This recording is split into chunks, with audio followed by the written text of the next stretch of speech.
2 to the power n minus 1 into এখানে কি 2 square মানে 4 প্লাস 1 মানে 5, তারপরে কি করতে পারি 2 to the power n minus 1 equal to 320/5, 2 to the power n minus 1 equal to এদিকে কাটাকাটি করলে হয়ে যায় 64, 2 to the power n minus 1 equal to 64 মানে লিখতে পারি 2 টু দি পাওয়ার 6।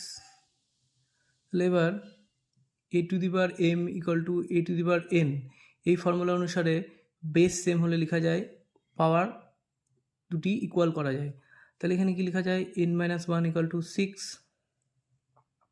তাহলে n ইকুয়াল টু এটা এইদিকে গেলে প্লাস 1, তাহলে ইকুয়াল টু হয়ে গেল 7, n ইকুয়াল টু ভ্যালু কত পেলাম 7। তাহলে আমাদের অ্যান্সার কি হবে অপশান ডি।